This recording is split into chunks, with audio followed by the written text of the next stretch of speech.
Hello? Uh-oh. Wait, let me mute this right away. Otherwise I'm gonna hear myself. Oh. It's time for the biggest... Oh, no, that was just an ad. It's okay. False alarm. What's up, boys? Let me lower this a little. What is up?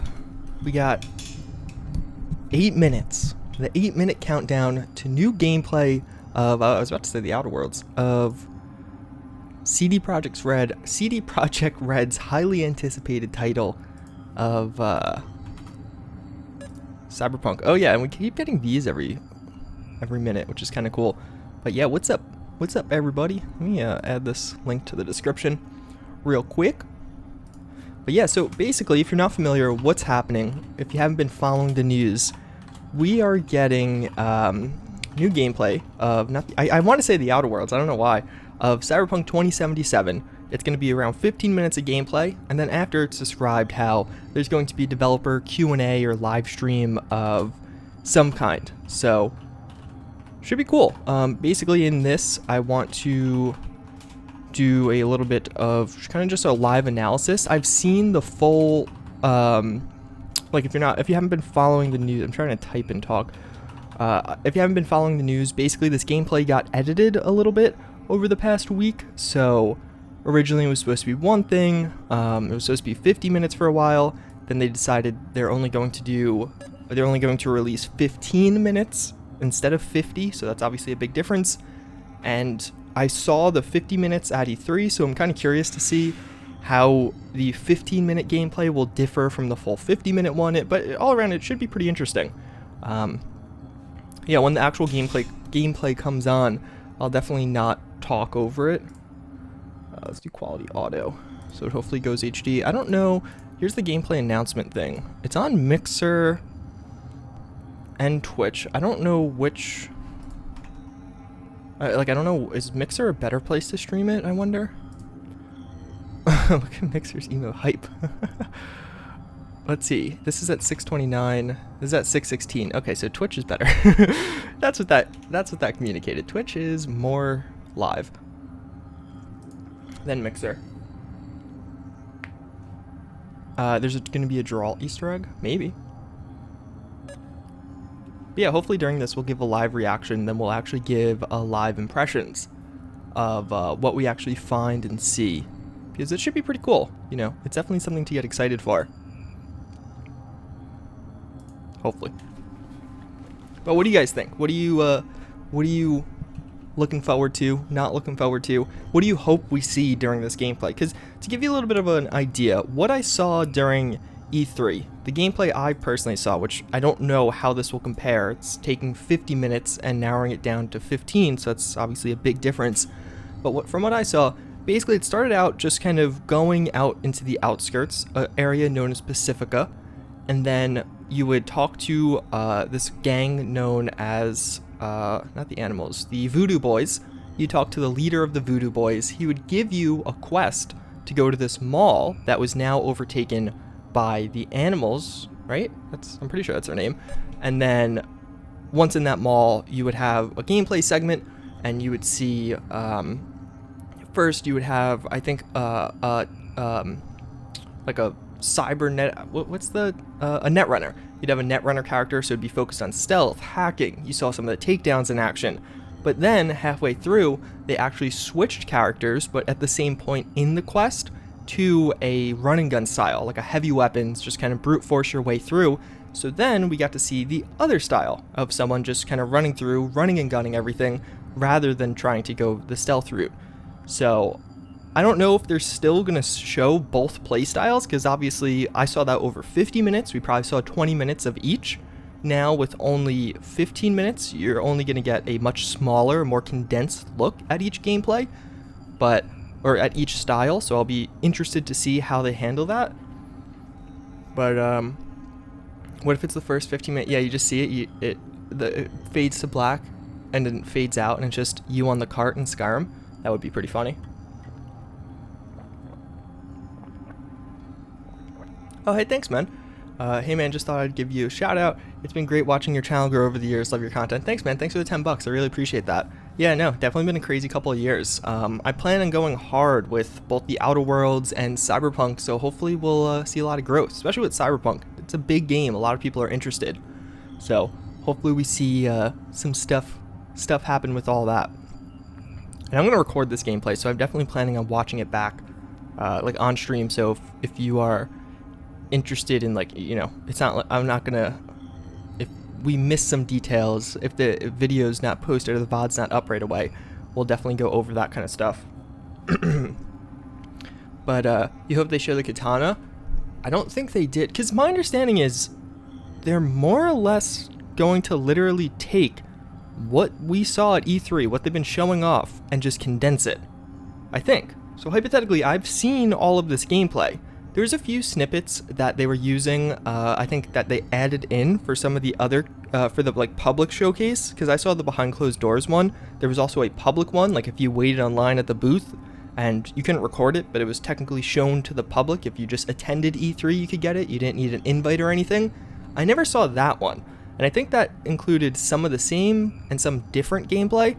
So, I mean, we'll see exactly, obviously, in just a moment. But yeah, I'd like to, the goal is to watch the whole thing, but then also right after, I do definitely want to break down what we saw and hopefully give you a little bit more context. Again, compare it from what I saw at E3 to what they are showing to the public. And I think it'll be really interesting to see what they removed, because their justification for not doing the full 50-minute gameplay live stream was that there were some big spoilers in the gameplay, which to me seemed weird, because I saw that gameplay, I could talk about literally anything. So if there's a big spoiler, I was able to spoil it to you all, you know? Can we skip ahead? No, I'm joking. Yeah, obviously not. I feel like that some people might actually fall for that. But yeah, no, I'm really excited for this. I think it's going to be big. I think all of you should be excited too. We only have 1.5 minutes to go. So in the chat right now, tell me, what do you want to see? Like, what is the one thing you want to see more so than anything else with this new gameplay, now that we have finally gotten it? Do you have one thing you want to see more than anything else? Fallout is getting worse. I don't know about worse. It's not improving as fast as it should be. Some nice stuff. Guns. Female option. What's your thoughts, Juice? I haven't tracked the whole female-male option. My understanding was they didn't actually remove anything. It just was kind of controversy for the sake of controversy. Looking forward to your coverage of Cyberpunk and Outer Worlds. You're getting closer to 500k. Yeah. I'm going to try and push for 500k before the end of the year. Thanks for the $5, Matthew. I really appreciate that. Yeah, I didn't really follow the whole male-female controversy around this game recently, but they actually an article was just posted saying it's manufactured outrage, which, I don't know, maybe. I didn't really follow it too closely because I knew it was going to be something that blew over, such as it did the last couple of times. So, I'm going to turn off the chat now. Not turn off the chat, turn off the on-screen chat, so you can actually see the full thing. And I'm going to turn the stream up and lower my own mic. Final countdown, boys. Here we go.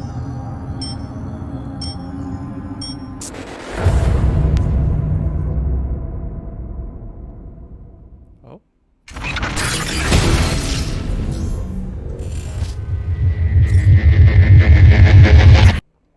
Welcome, my name is Holly and I'm the UK Head of Communication here at CD Projekt Red, and I will be your host for today as we take a deep dive into Cyberpunk 2077. Hi, Holly. We're going to be showing you a video with new gameplay and new gameplay mechanics, and afterwards I'll be joined by 3 of our developers, Miles, Philip and Pavel, as we take a closer look at some of the things you're going to see and hopefully answer some of your questions. On behalf of everybody at CD Projekt Red, we're incredibly excited to share this new look at Cyberpunk 2077 with you.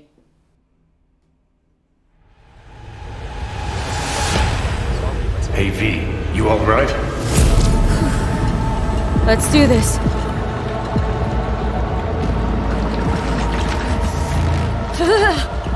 Keep out with this shit.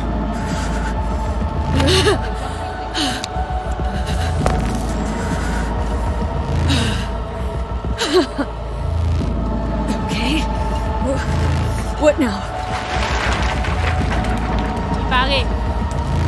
Johnny? Vous barrez? On a planché.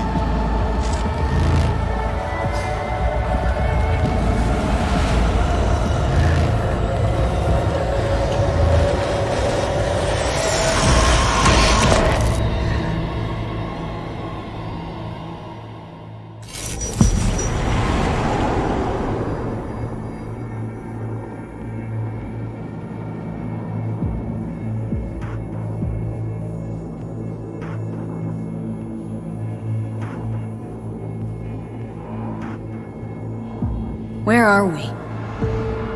Our BBS, Data Fortress. Bridge to the deep net.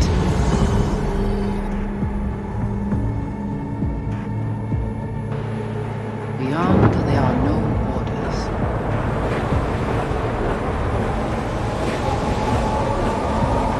Beyond the black wall.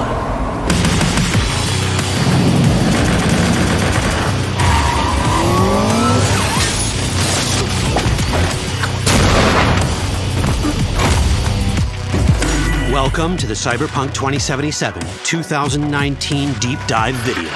In last year's gameplay reveal, we showed you our vision for the world of Cyberpunk 2077, its quests, Stop where you are! and visual design. This year, we'd like to give you a peek at some of the playstyles you'll be able to adopt as your character progresses through the story. Here goes nothing. You're about to see sequences embodying two distinct approaches to playing Cyberpunk. We'll show you a strong solo build, that is, a character who focuses on employing blunt force and taking instant action.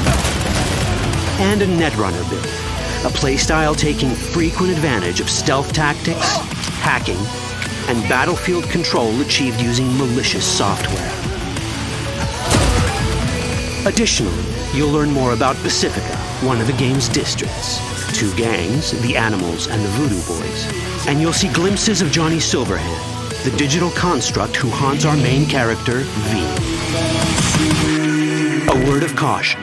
Given that the video covers a section of the game deep into the main storyline, we have edited the footage to contain as few spoilers as possible. Be aware that the gameplay as presented does reveal characters and locations you'll see while playing the game's main story arc, so watch at your own discretion.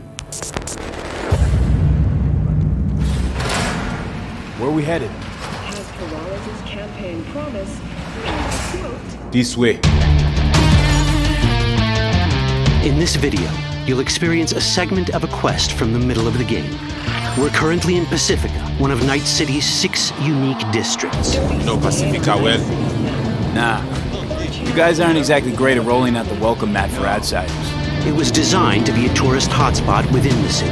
As you can see, this didn't pan out. When uncertainty struck the global economy, investors pulled their funding, leaving most establishments unfinished. It's one of those places where expectations and reality collided, resulting in a heap of disappointment.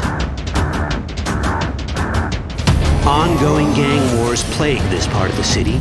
Outsiders don't come here if they don't have to. Even by Night City's standards, it's dangerous to those unfamiliar with it. Taking a casual stroll here would not be a good idea. A fast motorbike or armor-plated car would be the safer option. But places like this have their advantages. If you're in need of rare goods or illegal cyberware, Pacifica's bustling local markets are a good place to start your search. The Grand Imperial Mall is a whole other story. It was one of the last developments in Pacifica to lose its funding. Until recently it stood vacant, but now a gang called the Animals has moved in for reasons unknown. Something's not going right for the big guy up top. And that's what we need to learn in order to earn the trust of the Voodoo Boys, the Animals' rivals. What the hell? Could fucking tell me what you plan to do first. You take job. You do what I say. So you jack in. Now. Of the many gangs in Cyberpunk 2077, the Voodoo Boys are the most skilled at using the net. You have now seen Perelezo Agwe, our subnet. Why? What for? You are my vessel now. Through Agwe, I see what you see, hear what you hear. This mysterious gang of highly skilled netrunners has close ties to the local Haitian community. You are V. We have been waiting. Haitians settled in Pacifica in the 2060s after natural disasters struck their island and forced them to emigrate en masse. The Voodoo Boys gang formed around this same time, though at a smaller scale. Now the gang effectively rules Pacifica. The Voodoo Boys don't usually work with outsiders. Lucky for us, it seems they're prepared to make an exception this time. Mr. Hand sent me. Said you got merc work needs doing. Still, to earn their trust, we need to prove our worth. Placide, one of the Voodoo Boys' higher-ups, has offered us a mission. We need to infiltrate the Grand Imperial Mall, currently occupied by the Voodoo Boys' deadly enemy, a gang called the Animals. 20:35:07. 3 seconds before, poof, the camionette. We try to learn where the camionette come from. The Animals are not your normal gang. Their presence in Pacifica is suspicious. They value might above all else and wear melee combat implants to raise their prowess in combat. Their beverage of choice is juice, a potent strength and speed-enhancing concoction. As sought-after bouncers, they're usually dispersed throughout town. As skilled street-level business types, they've cornered the market in illegal substances and underground live-or-die prize fights. When they converge in one spot, it's for something big. It's then they appoint the fastest and strongest among them as their ad hoc leader. In this case, it's a woman named Sasquatch. Said you wanted my bed. That's insane. No. As far as I remember, you said no bone brain buffaloes on steroids. Afraid that's the cost of doing biz. This is the tech Placide was talking about. It seems non-standard for the Animals. And this is where we come in. Getting to the van won't be easy, but we're more than qualified for the job, which we can complete in one of many ways. The character creation in Cyberpunk 2077 is the kind you'd expect from a full-fledged RPG. You start by choosing your past, important because this unlocks special options at important story junctures. You also fully customize your character using a deep customization system that spans not only your look and style, but also your abilities. Cyberpunk 2077 does not feature fixed classes. Instead, it has a fluid class system that allows players to mix and match a wide range of abilities to suit their playstyles. You can create a strong solo character, a skilled netrunner, or any other hybrid class you can imagine.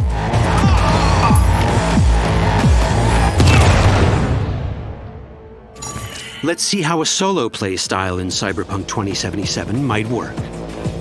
Solos prefer a direct approach. They use guns and might to get things done. So let's wreak some havoc. With our enhanced strength, we can strip this turret of its weapons and give the Animals a taste of their own medicine. This is how a player investing in solo abilities might live out their Terminator power fantasy. Enhanced strength lets us force open doors, or grab enemies to use as human shields.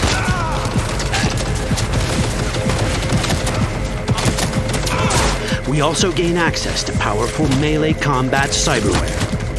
So even someone as fast and strong as Sasquatch, the leader of this group of animals, is not impossible to beat for a solo. But Sasquatch has a different game plan. She's out to jack in and hack us. Let's see how this plays out. Ready for some fun? Proceed. What's going on?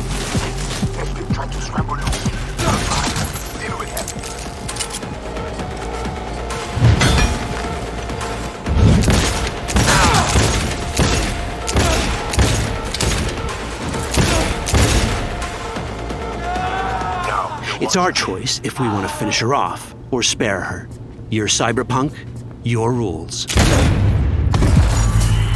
If you'd rather sneak around, hide, and strike from the shadows, no problem.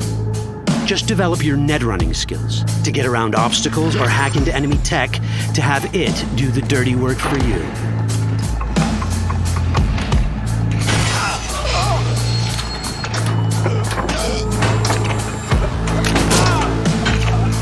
Netrunning abilities mean hacking skills that let us use our cyber deck to breach access points. For this, we fill the buffer of our cyber deck with a string of instructions represented by these letters and numbers. Matching the instructions for basic access grants us control of devices connected to this network. The more instructions we match, the more control we gain over elements in the network. We can hack our way through in numerous ways. A quick hack may grant us control of the security camera. Another one should let us tweak the difficulty of the training bot to create a distraction.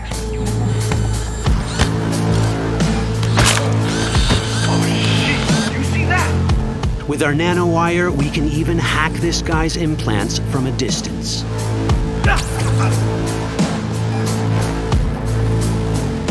In this world, almost everything is connected to a local network.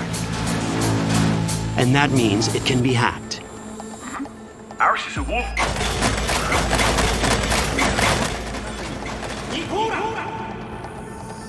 Which brings us back to cyberspace. You don't get to do anything in the net unnoticed. There's always someone watching. It could be corpos, or even worse, it could be Netwatch. And that is exactly the case here. Who is they? Netwatch. They're always out to fuck us. Netwatch and the Voodoo Boys are like fire and ice. The first of these wants to maintain the old order and protect people from AI anarchy originating from beyond the Black Wall. The Voodoo Boys want to establish contact with the free AIs. They believe this will enable their boundless expansion on the net and grant them the upper hand over Netwatch. Netwatch sees this as the end of the world. Both are right. Whoa, hey, easy. How you deal with the Netwatch agent is entirely up to you. Do we side with the gang? Choosing to be on Netwatch's bad side is never wise. But can we really trust the Voodoo Boys? You set me up! As you can see, we have many possible options. But in each case, we take a risk. Think I'll just stick to my plan.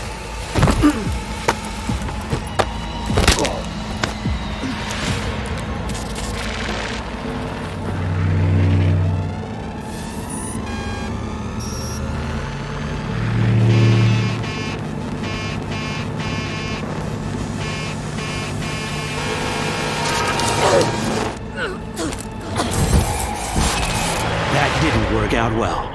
In the world of Cyberpunk, few things go as planned. And that was just a glimpse of how complex the branching storyline in Cyberpunk 2077 can get. Every decision you make will have consequences. Your choices will shape how the world reacts to you and affect your relationships with those around you. One of those relationships is special. Ever heard of Johnny Silverhand? A rebel rocker boy who will be your companion throughout your adventure in Night City? Come on, really think they give a rat's dick how you look? Like everyone in Cyberpunk 2077, he has his own agenda.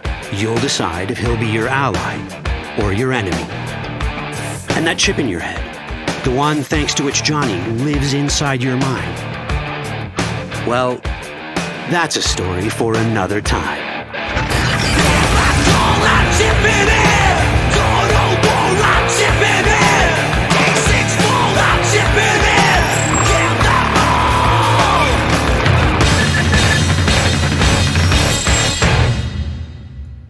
Yeah, so that was pretty good, huh? They cut out a lot that I saw.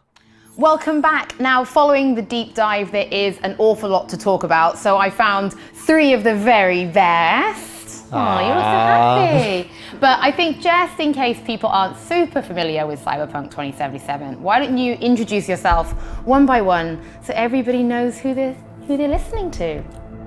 Hey, I'm Miles. I'm one of the level designers at CD Projekt Red. Hello, I'm Pavel, and I'm a lead of the Quest team, and it's a great pleasure to be talking to you. So I'm Philip, and I'm one of their Quest designers, so I work really closely with Pavel over here. Oh, thank you guys for being my my participants in this video.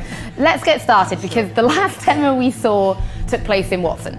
This time we're in Pacifica. They're very different, and that's super important for Night City, that it feels different. So what do you need to consider as a level designer when you're building a place like this? All right, we are diving right into it. Yeah, let's go. People want to know answers. Okay, I'm going. So, from a level design point of view, for us it's really important to create these districts, the 6 ones that we have in Night City, to be as different as possible without making it unbelievable, right? And we sort of orient ourselves around sort of how we approached, let's say, Skellige and Novigrad No Man's Land in The Witcher 3. So we're sort of aiming for a very noticeable difference. And this has multiple purposes, right? First off, we want to enhance the variety in the game, right? It would be kind of boring just to have a lot of the same throughout the entire city. We have one cityscape, so we need to create this kind of variety, and that's actually a really fun creative process as well. And secondly, we need it as a navigational tool. That means that when you as a player move around the city, you should know where you are simply by looking around. And thankfully there's a lot of lore that we can sort of dissect and make our own that helps us around, but we also add our own sort of twists to the whole thing, right? So in terms of Pacifica, we know that it's pretty fucked up place, if I can say so. Wow. And what I mean with that is that it's pretty noticeable that it's almost post-apocalyptic, right? The district has a rich history that caused it to basically fall into disarray after it was initially meant to become the city's crown jewel of tourism. But clearly, as you can see from the footage, that actually didn't quite work out that way. And now you'll actually see things like burning cars on the streets, right? And it's very deserted. So much unlike Watson that we showed last year, where the streets are bustling with people, here there's way less. Because it's simply a very dangerous place that you don't want to really go if you don't have to. And again, that's one of these things that once you enter the district from the rest of Night City, you'll actually notice that, right? And of course, all the destruction going on and all of the, suffering and pain. Our favourite and things. Violence, as it were. So what kind of things are exclusive to Pacifica? Because you don't want people to just come for the quest and then leave and that's it. You want people to keep coming back to this district. So what can people find there? This is what I meant when I said it's a very fun process to think of these kind of things, because the sort of characteristics that we give the district directly sort of birth the things that you can find there, right? And amongst the destruction, you'll still find people living there. Right, Pacifica is inhabited by a large Haitian community, and each district sort of has a kind of dominant gang who has taken over there. In the case of Pacifica, that would be the Voodoo Boys, and unlike the Maelstromers that we saw last year, the Voodoo Boys are actually deeply ingrained within the community that lives there, and they actually. They're not your typical sort of street gang in the sense that they don't really bring a lot of gunpowder to fight themselves, but they actually specialize in cyberspace. They're obsessed with the mysteries of cyberspace. They've sort of almost made it their own religion, if you will. And they have the reputation of being the best netrunners that you can find in Night City. And it's a very cool gang that V, of course, our main protagonist, will interact with in several ways. How? You will have to find out. And I mean, that's just one of many, many different ways you'll really experience Pacifica. As I said, all of these things together, the culture, the visuals, the architecture, and the history really, will be very distinct to the district. At the same time, we're of course trying really hard to not make it feel disconnected, right? There's always a link. It should always be believable. That's one of the sort of core pillars that we build everything on. But this will make it for a very unique experience when you delve an adventure in this district compared to others. And when looking at the stories that we'll be telling in this exact district, we always make sure that it always fits to the environment, to what we want to build. So, the street stories that you will find, their side quests, and the main quest that is actually placed there, it always tells the story of the community, of the people, of the characters that are living there. And the Haitian community, right, they arrived actually in Night City because of the environmental changes that were happening in the world. Haiti is actually completely flooded, and they have left it. They arrived to Night City to build the district that Miles just talked about, and they were left out at the moment when the corporations withdrawn all the funding from the Pacifica. They were left there and they built their own community there, and they gave the seed. They become the seed for all the stories that we are telling there. So as a player, when you're like investing, meeting all those characters and talking to them, you actually find out and learn more about them, through the quests. Perfect, but let's talk about the mall we just saw in the deep dive video, because that's not linear. No. So how do you design a non-linear level? You've got the building, you're thinking, right, well, the person who's playing on their game, they might have a more techie style of playthrough, but this person might want to go in all guns blazing. How do you design levels for all these different play styles? Anything's possible. Yes, yeah, we do give the player a lot of different tools to use as he goes through a level, and that makes designing these things quite complex, I will say. But, you know, just to sort of understand our mentality, I can actually, I'll attempt, maybe you'll help me out with this one, to go back in our development, well, sometime. and to really sort of, we came up with this example to sort of establish this kind of mentality that we wanted to have when we approached our level designs and the way we do our encounters, right? And the example was rather simple. The goal was for a player to go from one room to another. But the main way to go from that one room to another would be sort of like a door. And be it through like a scanner or a device, it doesn't really matter for the example actually. Going through this door would ultimately result in the player losing his weapons, but the task was to actually kill a person on the other side of that door, right? Now, we use this sort of example to sit down and think, okay, how will we do this in all these kind of different play styles, right? So perhaps, you know, one way would be to, you know, convince a guard that would be stationed next to the door, just let you through, right? Through like sort of like a social kind of path, or you could take the guy out, take, I don't know, like a pass that would enable you to go through the door without actually letting go of your gun. Maybe if you are invested as a melee character, it actually doesn't really matter to you. You just walk through the door and then punch the guy on the other side into like a pile of blood. Or maybe as a kind of hacker type of character, you try to find a way to breach the network, to disable the device, right, the scanner that would prevent your weapons from usage, allowing you to move through and then use your guns on whatever your target is. Maybe as a kind of fast solo kind of character, you'd be able to jump out of the window onto a windowsill, double jump to the, you know, like a balcony, and then enter through the window there.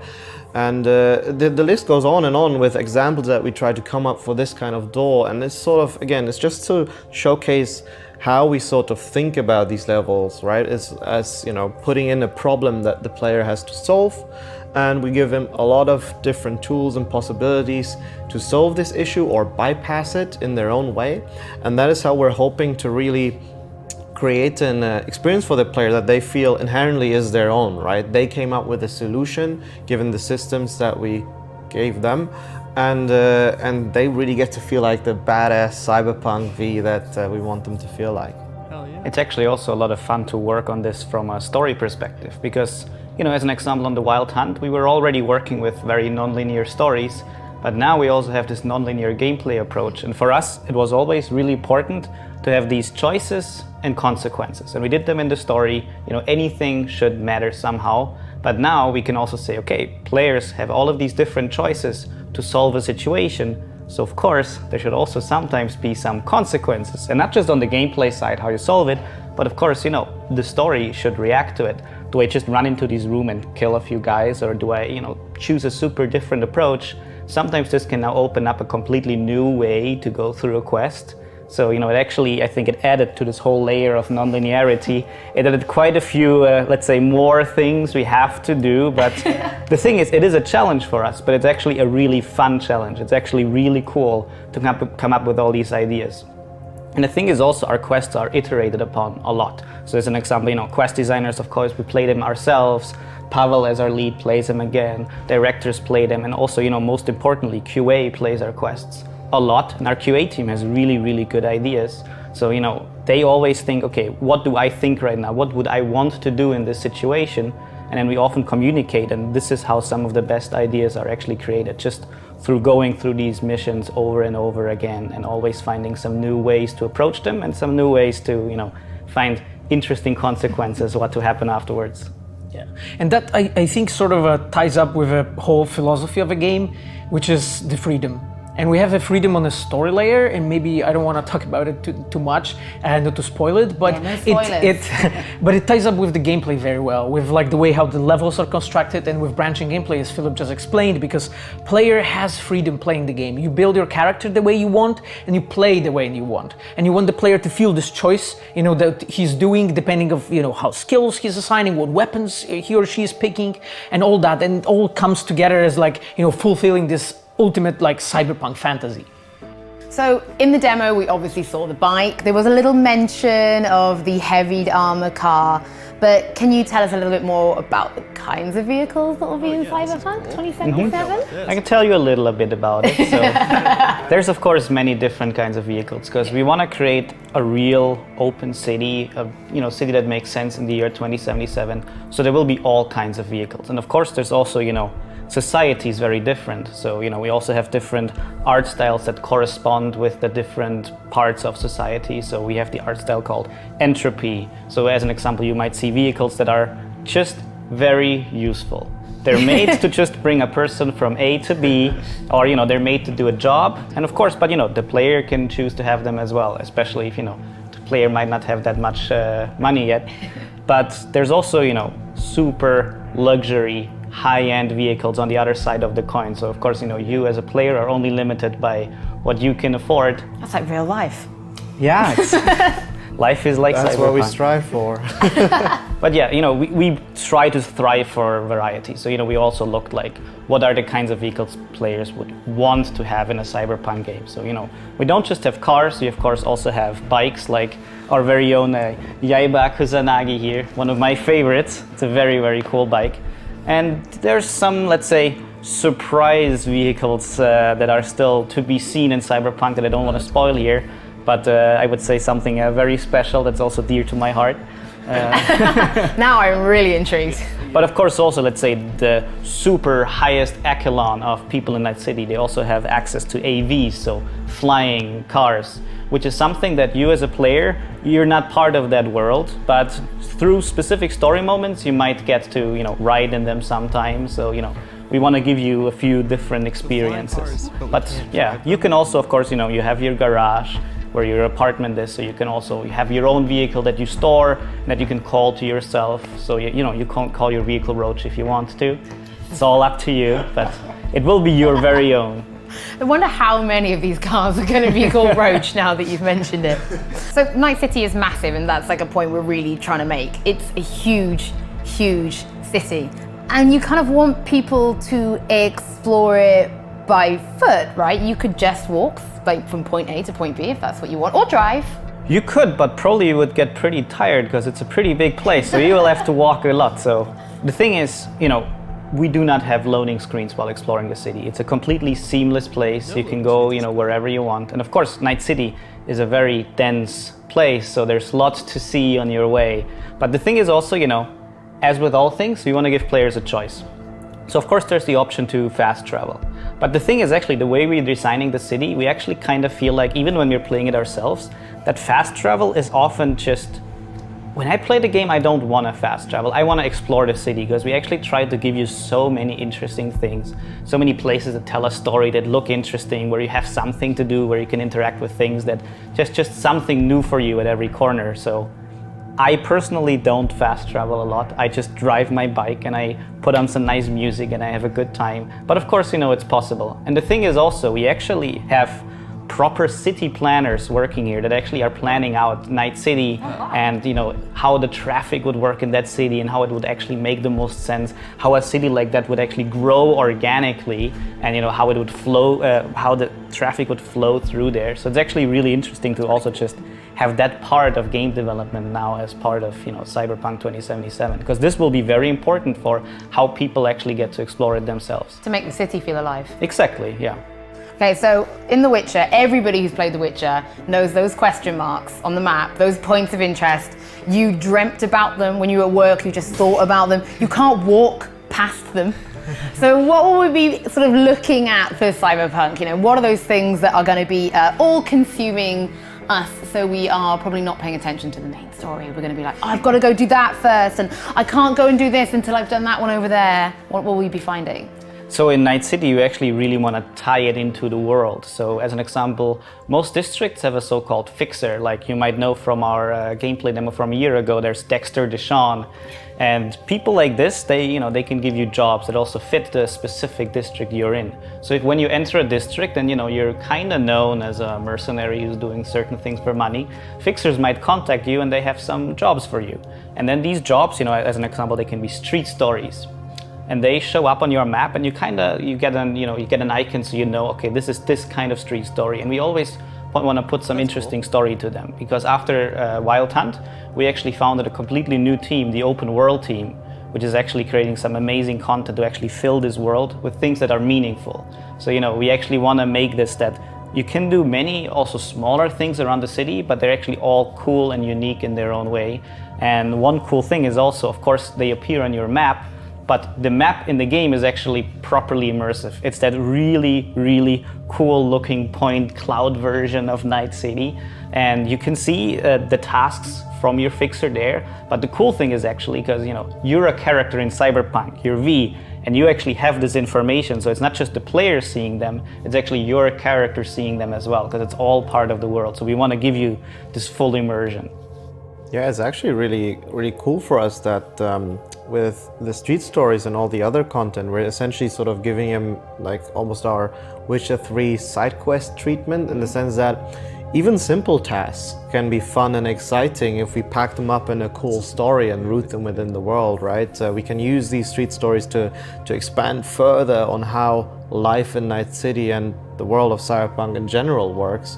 And sometimes this might even be a better staging ground than the main story itself, right? Where just like, hey, let's see how everyday life works in this kind of aspect, from this perspective, in this scenario. And actually that's, again, like for us, that's a lot of fun. And it's a very exciting process. And I hope that when players play it at the end, that they will actually find that it sort of enriches their experience, because they always kind of have this impression like, hey, wow, no matter where I go, things are actually worked out, right? It's never just a simple sort of task of, hey, do things, but there's always a reason, there's always an understanding of why you're doing things. And even in those few scenarios where it might seem a bit more, oblivious, you'll usually find that, there's more to it that meets the eye. Yeah, and one interesting thing about those street stories is also that, our main story is of course your own personal journey through Night City, but the street stories are actually, because you play a mercenary who's trying to carve their way through the city. This is actually your job. So this is actually the role you now inhabit in this city. So actually you're part of that system through these street stories and through working with fixers. So it's actually this whole different way of playing, the game and feeling immersed in the city. Can't wait to lose my life to them. So in the deep dive, we can see that the character has 3 sort of origins that we can pick. I mean, what are they and how do they actually affect the gameplay? Oh, okay. You're like, yes, let's go.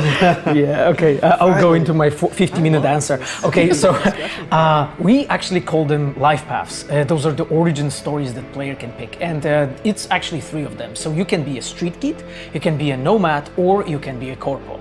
Now, each of them actually defines the beginning of the story for the player. So you start in a completely different way than other life paths, and you are slowly introduced into that story. You know a different people. You're in a completely different place in life, you're in a different place in Night City, and your story slowly, you get involved into that whole thing with Chip and Johnny Silverhand, and eventually, you will land there. But you actually start off being a completely different person.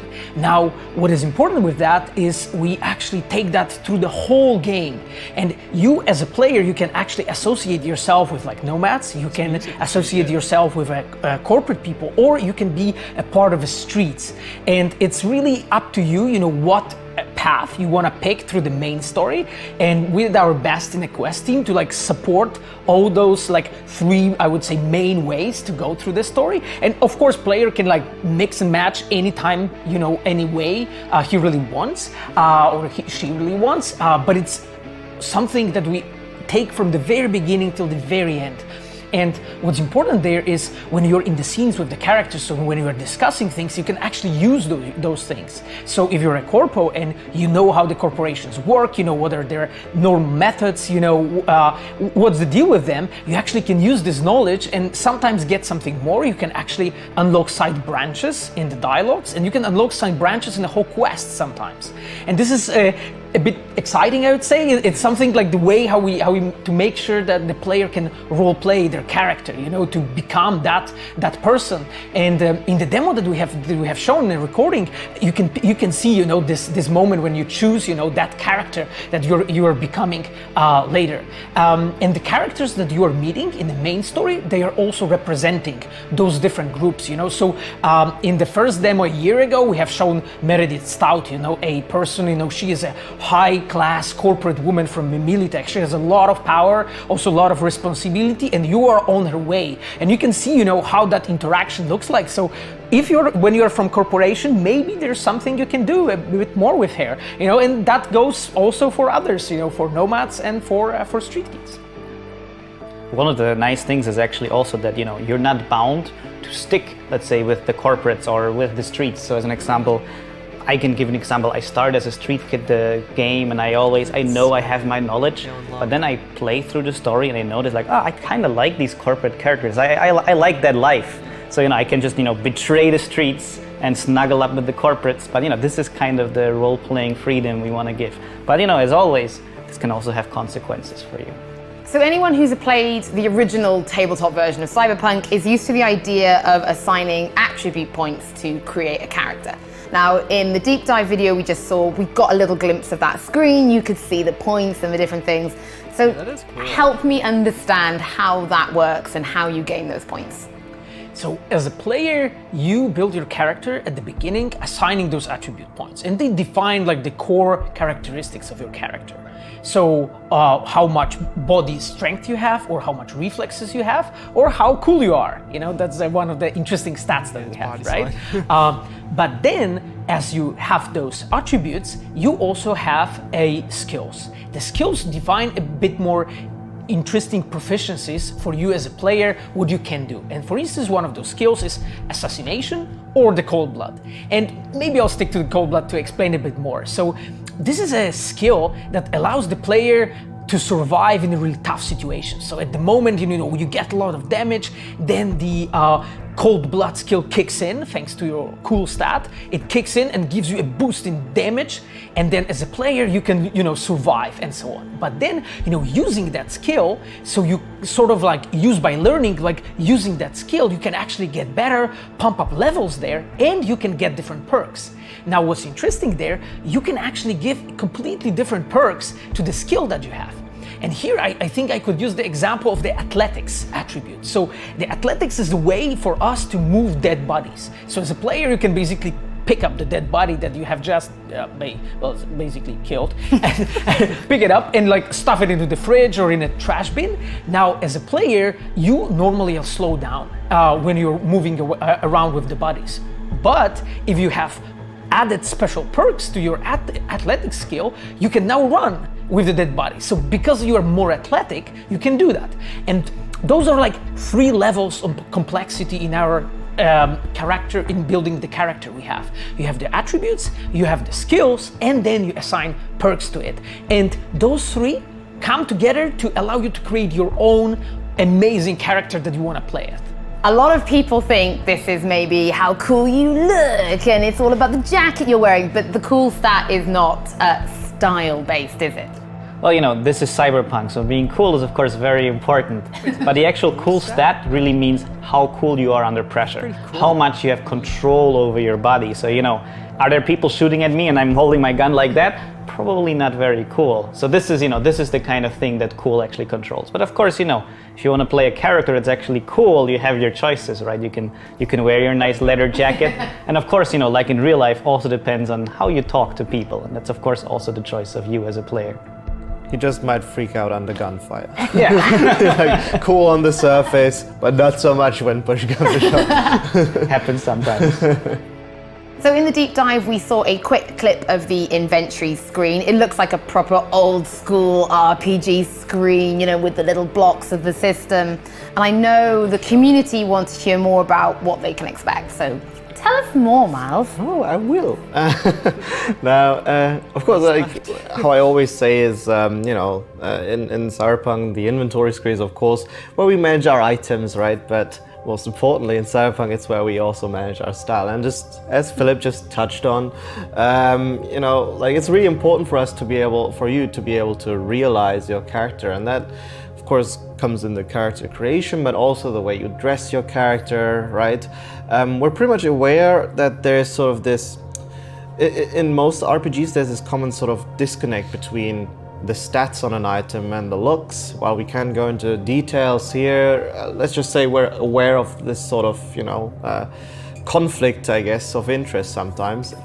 So we're looking into how you would be able to make your character still look cool despite having the best stats of an item, right? That's nice. Just goes to show that that is really important to us. And of course, the whole role-playing aspect goes even further, because we'll have some customization options, not only for the way you look like, but also your guns, right? In the inventory, you will of course decide what kind of weaponry it is that your character uses to kill people with, or sneak into different bases, locations, because of course is also where we mention cyberware, and all of these little things brought together, again, they've sort of allow you to fulfill your sort of what do you call it? Character fantasy. That's the word I was looking for. Oh yeah. In the inventory, yes, we're changing our clothes, we want to look super cool, but what about cyberware? Can we do anything with cyberware from the inventory screen? Oh yes, so imagine inventory screen, right? So if you see the player there, you have a slot. So normally in, like, let's say fantasy game, you would equip a armor, right? Or you would equip, I don't know, a leg piece or something. Like right now here, you can actually replace that with a cyberware, right? So you can get your legs replaced to your cyber legs, right? And those can give you different skills, like let's say double jump. But then as a player, you can upgrade actually those and let's say enhance them in a way that they give you something special to it. So for instance, you can actually make them jump in a way they do not emit that much sound, and they become like a really stealth tool. So because of that, you can traverse in a quiet way through the locations. So this is how you actually upgrade your character. You just go over your body and replace whatever you need. And in the lore, there are Reaper dogs who help you out with that when you have to install those core pieces of cyberware, like for instance the Raven control system that allows you to control the flathead.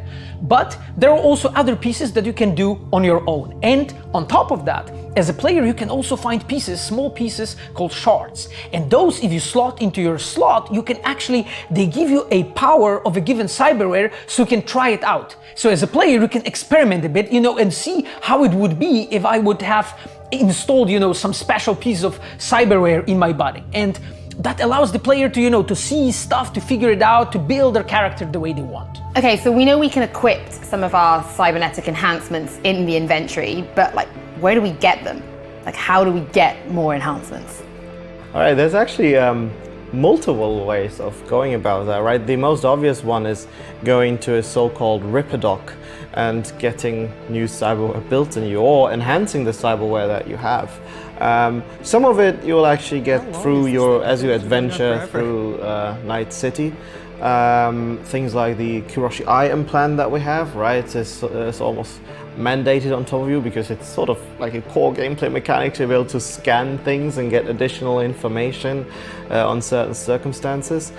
And of course, then we also have something we call the street cred system, right? So as you progress throughout the game, you will also unlock more street cred through your actions, and that will enable you to unlock more content in the game. That means, more vendors will open up to you, more services will open up, people will have heard of you and are more willing to work with you.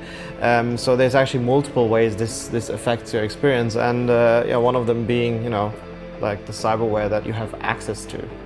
Cool. So Netrunner was featured pretty heavily in the deep dive, but can you give us a little bit more insight into some of the combat skills or abilities that come with the idea of building a Netrunner class? Yeah, so I think using net running skills gives you lots of, let's say, opportunities to be very creative in how you play the game. So I can just give a few examples. So we have access points, and access points are, in the world of Cyberpunk, they can control all the different devices in the area, which of course as a netrunner is pretty useful, because you can hack that access point, and if you successfully do that, you can now use quick hacks. So you can actually from a distance take over different devices, like as an example a camera. You can do many different things with it. Look through the camera and have a completely different view, or just turn it off if it's in your way. And of course, you can take over a turret and make it fight for you, or you can do many different things.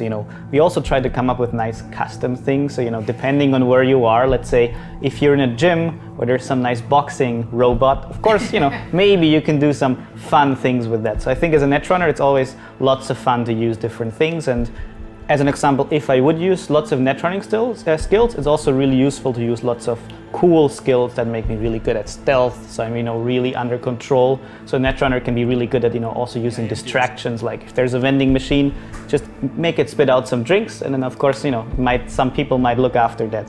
But the thing is, a netrunner isn't just a stealth character. There's also cool aggressive netrunning abilities, because we always want to give you the choice of how to play. So we have your nanowire cyberware, which is really good at hacking enemies from a distance and then actually taking over their cyberware. So most people in this world have cyberware in their body, so just like access points, very good times for netrunners. So you can then control that cyberware and also do some nice things, like as an example, hack someone's cyberware in their hand and make them do some things they might not want to have happen to them. But the thing is also the nanowire, of course, it's a wire, it's nano, it's very, sharp, so you can also use it as a weapon or as a whip, and, the netrunner can be very effective at using his skills in combat as well. So it's all just, your choice as a player. What about, let's say, because this all sounds amazing, but let's say you want to do slightly non-lethal. Because in the deep dive we saw with Sasquatch at the end, there was an option. Do you want to put her out of misery? Or they're basically describing many of the things they showed in the full 50 minutes of gameplay, which is weird. Can you build a class to help you do that? So that's basically a choice we made. We really said, okay, Cyberpunk, it is a very violent world, but you're role-playing your character. You can choose to play the whole game without killing a single person.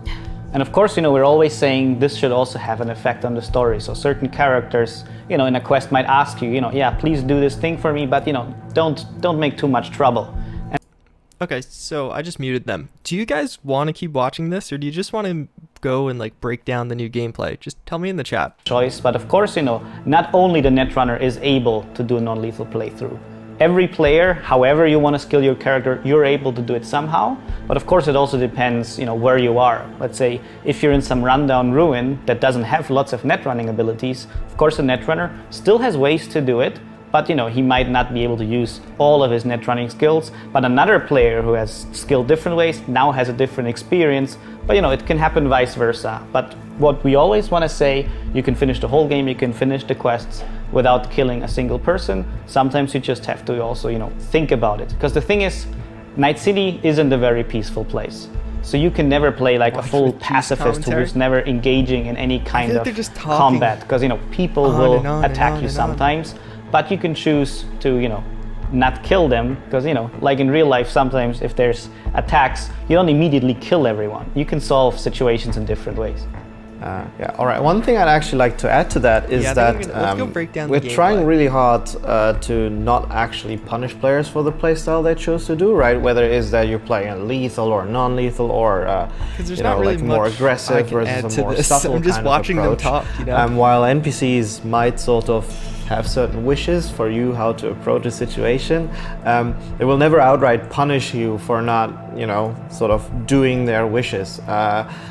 Because we really want to give players as much freedom as possible, and punishing the players for certain actions like that, which is basically them choosing to play their character, would directly contradict this kind of idea that we're trying to set up in terms of role-playing fantasy.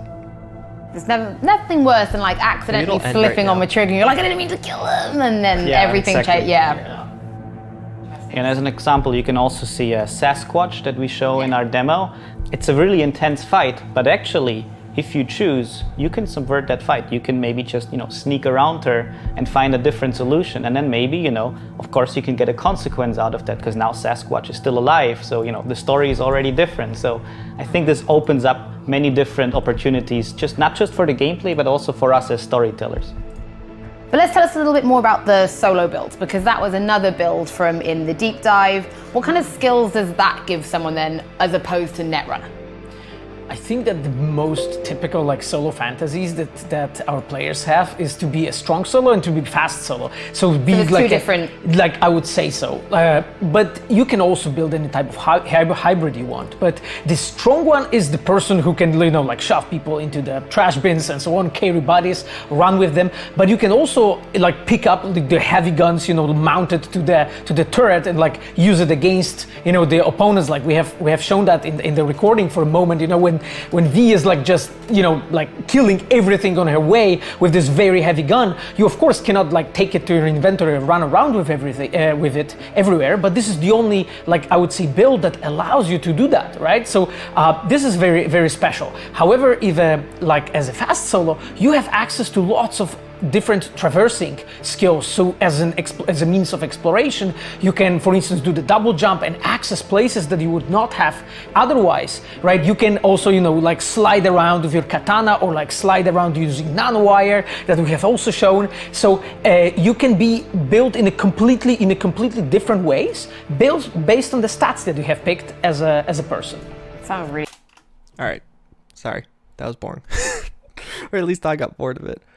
So what I'm going to do now instead, hopefully a lot more fun, is actually just break down what we just saw gameplay wise. Because, I don't know, I feel like they're just rambling on.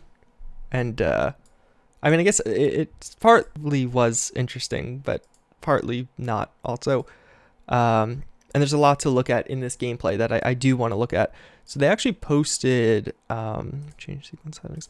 They actually posted the full thing as on YouTube right now. So let me change that. So we do have the full video out, which is pretty cool.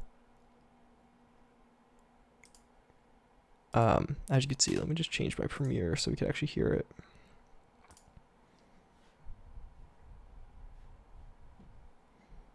But yeah, no, there's a lot of interesting things from the gameplay, I feel like. Loud. Yeah, let me turn it down. But so this part was actually really interesting. This little intro bit where we're in here, I found this pretty interesting because this was actually the end of our gameplay. So yeah, so just firstly, looking at the differences between this and some of the other stuff we saw, we did this last. So basically the gameplay we saw, we had this all, they did a montage first. We talked to Placide, that was the very first thing we did. We had to, we were going to Placide, we had to find him, we were walking through some certain areas, we met with Placide, we sat down and talked to him, and they actually have that, I think it's a thumbnail of this video, talking to Placide. Then we were tasked with, which was pretty interesting, basically after talking to Placide in the other gameplay, the gameplay I saw, they gave us this motorcycle, which this actually looks pretty cool. They put us on this motorcycle and they actually showed us a little segment showing off a ton of the radio channels. And there was 20 or so radio channels, and apparently all of them featuring custom music, and it just looked really cool. But they didn't include that in here. The motorcycle gameplay looked pretty fluid though. Ongoing gang wars plague this part of the city. Outsiders don't come here if they don't have to. Even by night city. Okay, so scrolling through this a little bit more, we see Placide again, we see more motorcycle gameplay, some of the vehicles. This is when we're meeting him. So then basically, oh yeah, and we had this part. This part was also really interesting. Where we actually go through all of this.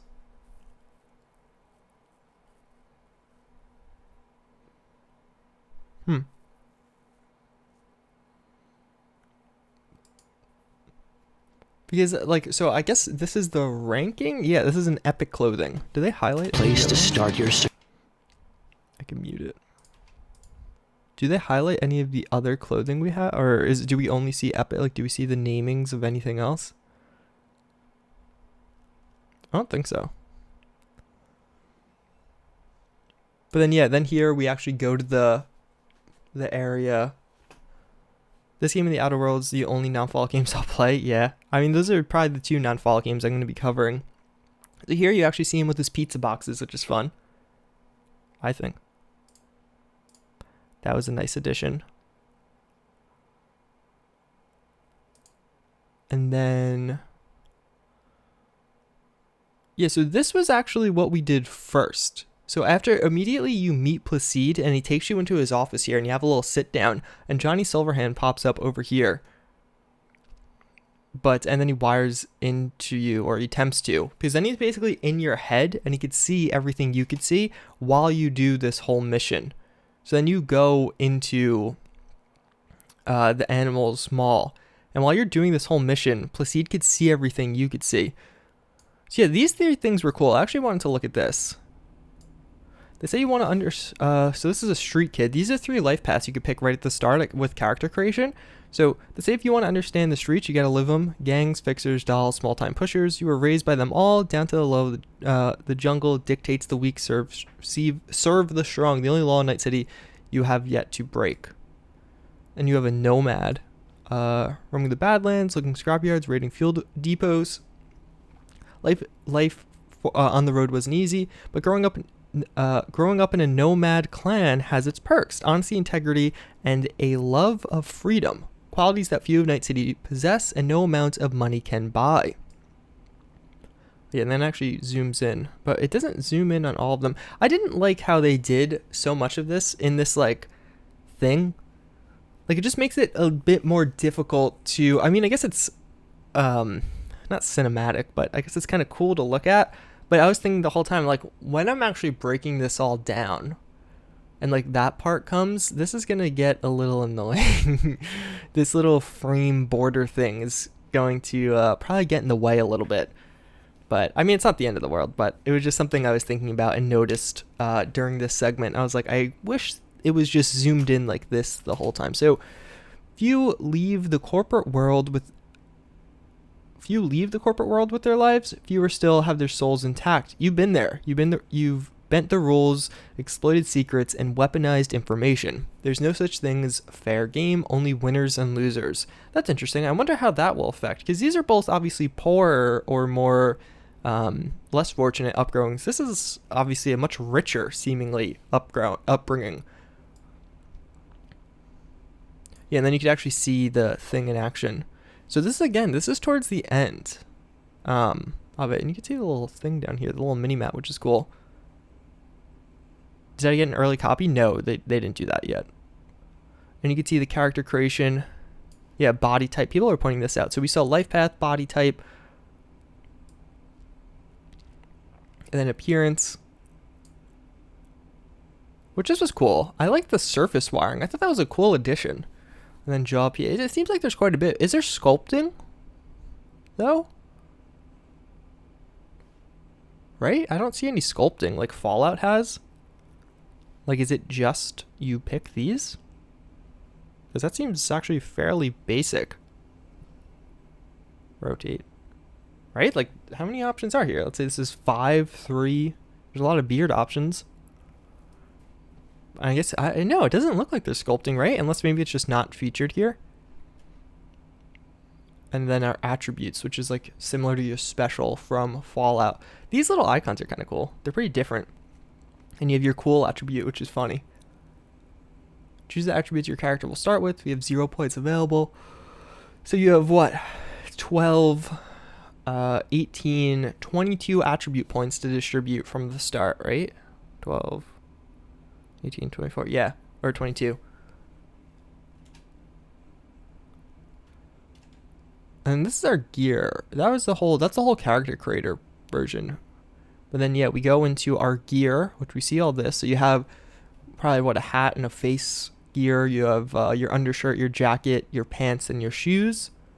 And these are some implants of some kind, I assume. That's definitely an implant. I don't know. Is that?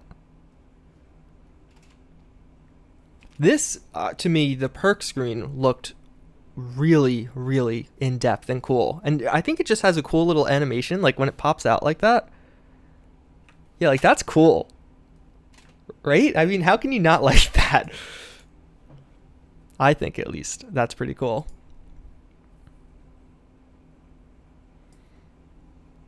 And then, yeah, so you have, these are all the attributes you just assigned to. So you have cool, reflexes, intelligence, body, which is such a weird naming, like cool. Like that's, I don't know. I feel like that's kind of funny.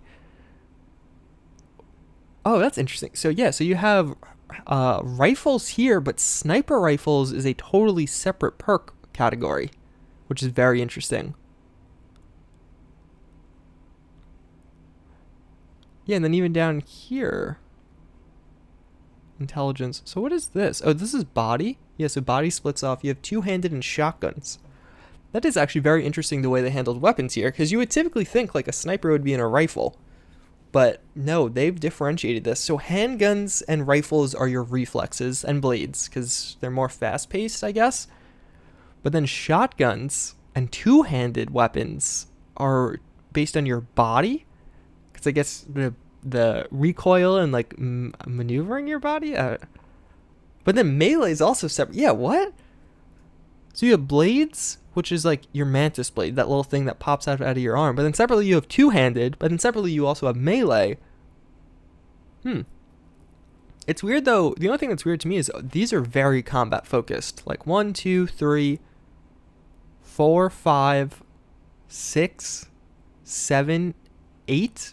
8 combat focused perk categories. That's a lot. Oh yeah, melee fist weapons. That's a good point. And that's body. Yeah, that makes sense. Athletics and melee. Yeah, that makes a lot of sense. But yeah, I mean that's a lot of freaking perks.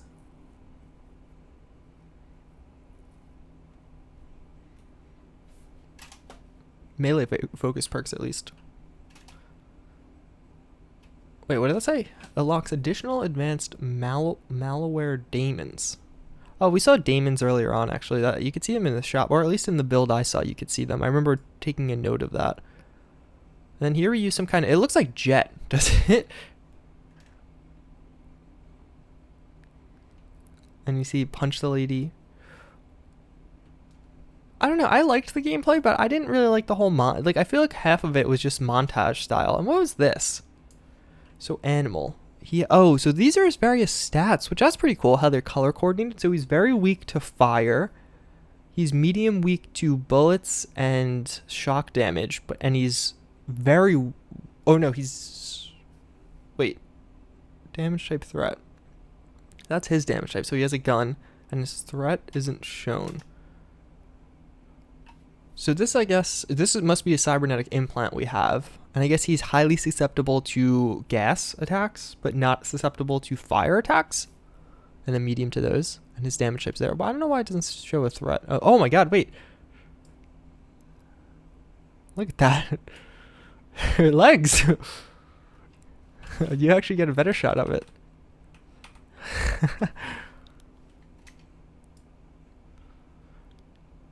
Yeah, and then here they show the two. So they actually show the different builds. So this one's a lot more body focused. Good reflexes, technical. And this one's cooler and way more intelligence. That's interesting. So yeah, we see all this. This was interesting. So I guess you could kneecap people. Like there's limb damage to some degree here. Because then he's limping. At least that's what it looked like to me. But there was no like indication of that. And then here we see, so this is 8. That's our body stat and our intelligence stat, I assume. Let's see. Let me make a cut there so I know to go back. Because we have the little wrench. Because just here we saw, oh no, they don't have the icons. Where was the perk screen? Here. Oh, these don't have the icons either. Why did nothing has the icons? Does the attribute screen have it? No. Wait, so what is that? It must be these, right? They just have different icons here. that I catch something weird.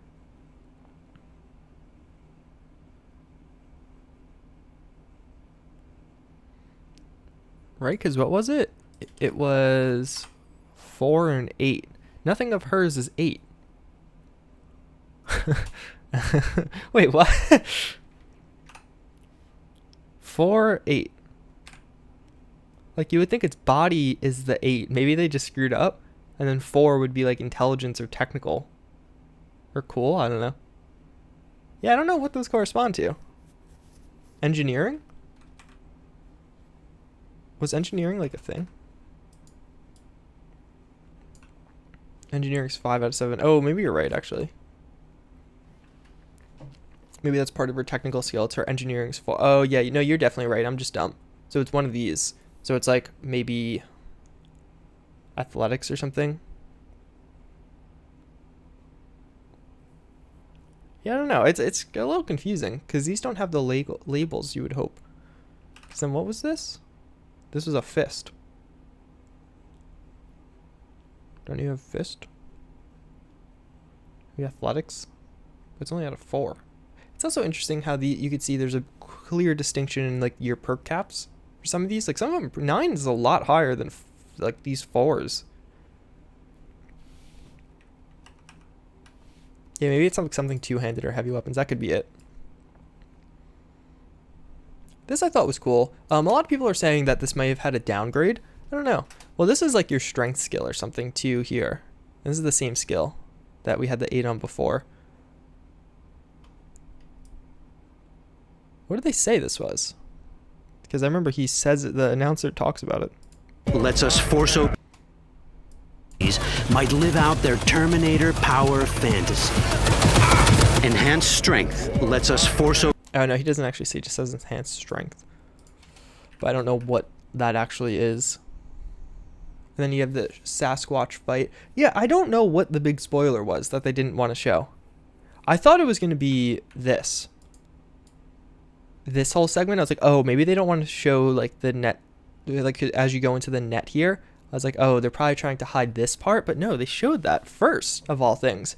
So because they said they're not releasing 50 minutes of gameplay due to spoiler, I don't know what that spoiler was. I like trying to reason what it could be. Are they still talking, do you think? Or did it end? Oh no, the joke. Oh wait, this is an ad.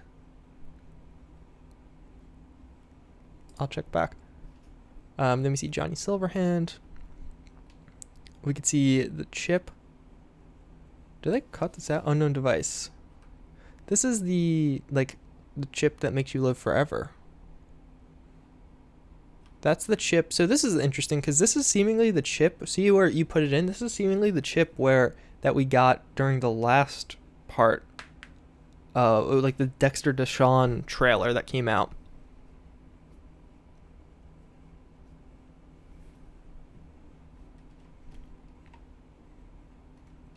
Keanu Reeves is Wait, they're still talking?